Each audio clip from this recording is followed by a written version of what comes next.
Dear student, अब हमारा जो नेक्स्ट टॉपिक होगा वो क्या होगा? स्पेसिएशन होगा।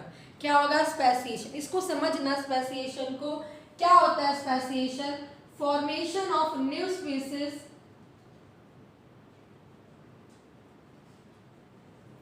From existing one. इवोल्यूशन में हमने क्या वर्ड यूज किया था? प्री एग्जिस्टिंग वन, कि भाई वो चेंज होते होते एक नई चीज बन गई है, वो नहीं है, अब उसका एंसेस्टर आज प्रेजेंट नहीं है। लेकिन ये एग्जिस्टिंग वन है कि इसका एंसेस्टर प्रेजेंट है। एंसेस्टर क्या है? प्रेजेंट है। वो चीज क्या कहलाई जाएगी? स्पेसिएशन कहलाई जाएगी। क्या कहलाई जाएगी? स्पेसिएशन कहलाई जाएगी। आई मेरी बात समझ में? Formation of a new species from existing one is known as speciation. इसे किस तरह से स्पेसिएशन हो सकते हैं? इसके अलग अलग रीजन है। सबसे पहला रीजन तो जो आता है वो आता है geographical barriers.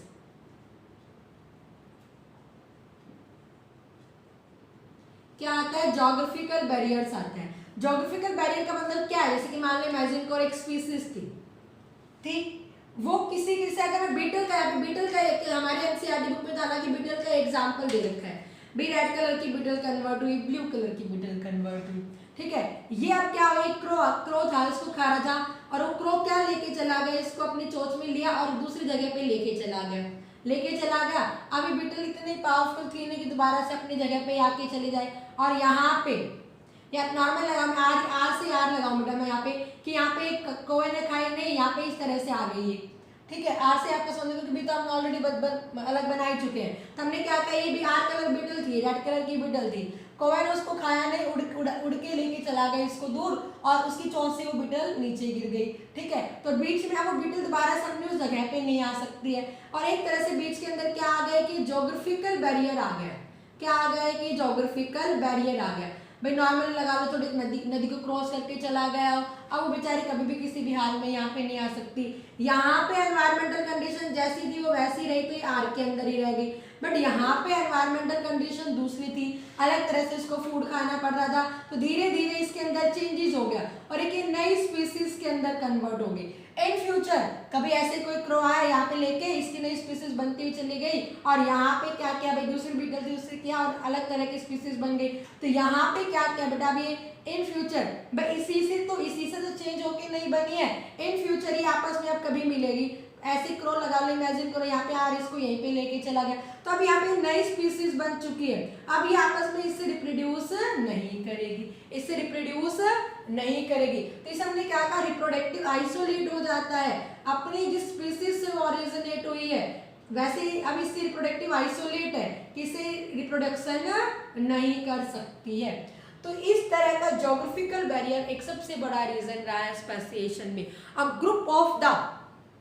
Group of organisms होते हैं जो माइग्रेट कर जाते हैं किस तरह से, लेकिन अब दोबारा उसके बीच में ज्योग्राफिकल बैरियर आ गया, कोई पहाड़ आ गया, ठीक है, या कोई रिवर आ गया, कोई ओशन लगा लो, इस तरह से आ गया, लेकिन अब दोबारा वो वहां पर नहीं आ सकते हैं। तो वहां एनवायरमेंटल कंडीशन अलग थी, वहां एनवायरमेंटल कंडीशन अलग थी, तो वहां पे वापस में चेंज होते होते चले गए, चेंज होके नई स्पीसीज बन गई। इन फ्यूचर अब कभी आपस में मीट हो रहे हैं तो क्या हो गया बेटा? एक वो अपने अब रिप्रोडक्टिव आइसोलेट अपनी स्पीसीज जिससे ओरिजिन हुआ था वो अब उससे रिप्रोड्यूस नहीं कर पाते, तो नई स्पीसीज तो बन गई लेकिन उसका एंसेस्टर आज भी प्रेजेंट है, ठीक है। तो उसे हमने क्या नाम दिया? स्पेसिएशन का। तो स्पेसिएशन का सबसे बड़ा रीजन क्या हो सकता है? ज्योग्राफिकल बैरियर हो सकता है। क्या हो सकता है? ज्योग्राफिकल बैरियर हो सकता है। सेकंड अगर मैं बात करूं तो क्या हो सकता है? रिप्रोडक्टिव आइसोलेशन हो सकता है।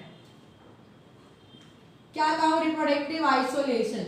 रिप्रोडक्टिव आइसोलेशन का मतलब क्या? रिप्रोड्यूस नहीं करेगी अपनी स्पीसीज के साथ में। काफी बार क्या होता है, मान लो इमेजिन करो एक जगह होता है, ग्रुप ऑफ द ऑर्गेनिज्म रहता है, आपने देखा जैसे कबीले लगा लो, एक तरह से हम सब ह्यूमन बींग्स हैं, है या नहीं? हम ह्यूमन बींग्स हैं, हम ह्यूमन बींग है सब। तो उसमें क्या होता है भाई, हमारे सब एक जैसे एक ग्रुप में रह रहे हैं, आपस में ब्रीड कर रहे हैं, कुछ भी कर रहे हैं, लेकिन जो एक काफिला बना हुआ है, ग्रुप बना हुआ है उनका कबीलों का, वो नहीं करेंगे भाई, अपने जो भी है उन्हीं से मैरिज करेंगे तो वहीं पे रहेंगे। अब हम वहाँ पे रह रहे थे तो उसके अंदर वहाँ पे जीन का फ्लो थोड़ा कम हुआ, लेकिन हमारे अंदर यहाँ पे हो रहा है, तो वहाँ वो हमसे अलग बनी हुई है। हालांकि ऐसा है नहीं, मैं नॉर्मल आपको एग्जाम्पल देके कर रही हूँ, एक ग्रुप ऑफ द, क्योंकि एनिमल्स के अंदर पॉसिबल है, ठीक है, जो लोअर एनिमल्स होते हैं उनके अंदर पॉसिबल होता है। तो यहाँ पे क्या एक ग्रुप ऑफ द सारे थे, लेकिन एक कॉर्नर में इमेजिन करना है यहाँ पे वो इनसे अपनी स्पीसीज है लेकिन उससे रिप्रोडक्टिव आइसोलेट नहीं कर रही है, रिप्रोड्यूस नहीं कर रही है, लेकिन अपनी स्पीसीज से यहाँ रिप्रोडक्शन करेगी और ये अपने आप करेंगे तो इनमें वेरिएशन हो गया कि नई स्पीसीज के अंदर बननी चेंजेस आने शुरू हो जाएंगे और एक नई स्पीसीज के अंदर कन्वर्ट हो जाती है। ठीक है, तो इसके एंसेस्टर अभी भी यहाँ पे प्रेजेंट है। तो सर हमने क्या नाम दिया, रिप्रोडक्टिव आइसोलेट का। क्या कहा उस हमने, रिप्रोडक्टिव आइसोलेट का। थर्ड अगर मैं बात करूंगी तो क्या हो सकता है, जेनेटिक ड्रिफ्ट हो सकती है। क्या हो सकती है, जेनेटिक ड्रिफ्ट। अभी मैंने कहा भी change in the gene frequency बिल्कुल हो सकती है।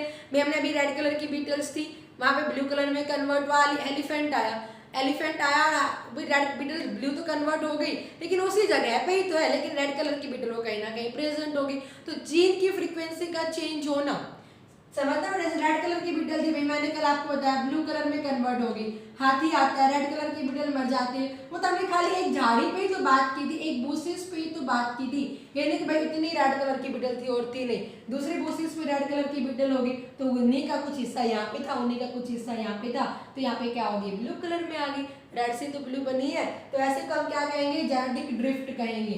क्या कहेंगे बेटा, जेनेटिक ड्रिफ्ट कहेंगे। फोर्थ अगर हम बात करेंगे तो नेचुरल सिलेक्शन भी हो सकता है।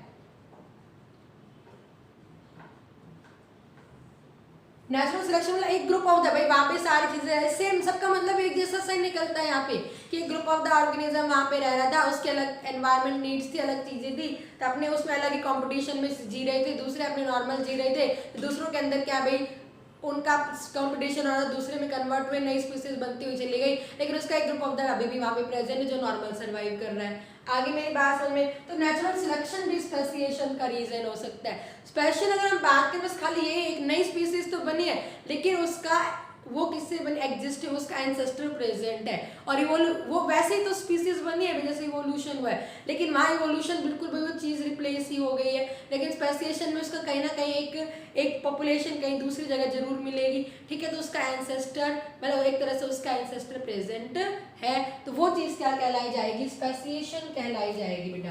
क्या कहलाई जाएगी, स्पेसिएशन कहलाई जाएगी। तो ये आपको ये याद रखनी है। स्पेसिएशन हमने क्या कहा, formation of a new species from existing one. तो इसमें सबसे पहला बड़ा रीजन जो मानते हो ज्योग्राफिकल बैरियर मानते हैं। फिर अगर हम बात करेंगे रिप्रोडक्टिव आइसोलेशन, काफी बार रिप्रोड्यूस नहीं करते हैं, ठीक है, एक नई स्पीसीज में कन्वर्ट हो जाते हैं, ठीक है, अपने ग्रुप का बना रहेगा, वहीं से सारी चीजें होती है उनके अंदर, तो दूसरे के अंदर दूसरे से कर रहे हैं तो अपने आप उनके अंदर वेरिएशन आती है, तो चेंज होता हुआ चला जाता है, ऐसे जेनेटिक ड्रिफ्ट है। नाम याद रखना, ऐसे नेचुरल सिलेक्शन भी स्पेसिएशन का रीजन हो सकता है।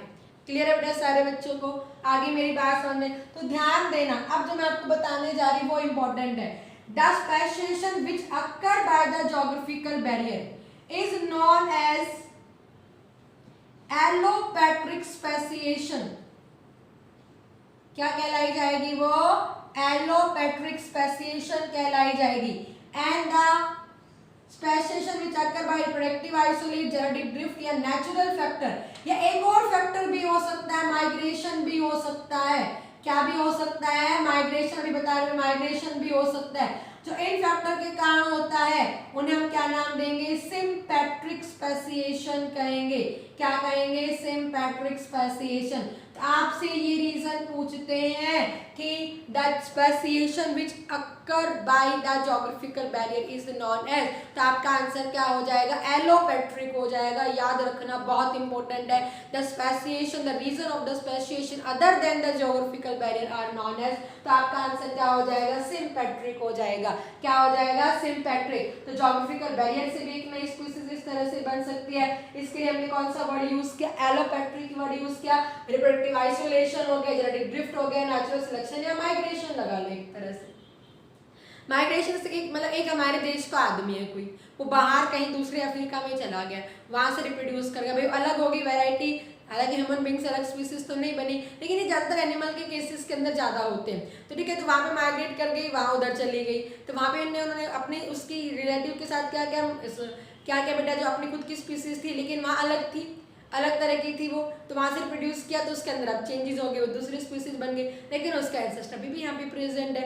या फिर कोई वहां का इधर आ जाता है, तो सेम कंडीशन होगी। तो migration is also reason of the speciation. जो इन रीजन से होगा उसे हम क्या नाम देंगे, सिम्पेट्रिक नाम देंगे, और जो जोग्राफिकल बैरियर से होगा उसे हम क्या कहेंगे, एलोपेट्रिक स्पेसिएशन कहेंगे। तो याद रखना, आपको क्वेश्चन पे ध्यान देना है। Formation of a new species from pre existing word लिखा है तो उसे हम मेनली इवोल्यूशन कहते हैं, and formation of new species from existing one आता है तो उसे हम क्या कहेंगे, स्पेसिएशन। इसका सबसे बड़ा रीजन बोलते हैं जोग्राफिकल बैरियर रहे होंगे, ठीक है। स्पीसीज माइग्रेट करके वापस दोबारा उसी जगह पे नहीं आ पाती है, और वहाँ पे अलग एनवायरमेंटल कंडीशन, अलग फूड, अलग चीज़ें, हैबिटेट अलग, तो वहाँ पे चेंजेस होती हुई चली जाती हैं, ठीक है। और उसके बाद में अगर हम बात करेंगे दूसरे रिप्रोडक्टिव आइसोलेशन, जेनेटिक ड्रिफ्ट हो सकता है, नेचुरल सिलेक्शन हो सकता है, या माइग्रेशन हो सकता है। इन सब से जो होगी सब सिम्पेट्रिक स्पेसिएशन कहेंगे, और मेनली जो जोग्राफिकल बैरियर से होगी से हम क्या कहेंगे, एलोपेट्रिक स्पेसिएशन कहेंगे। ठीक है बेटा, क्लियर, ओके।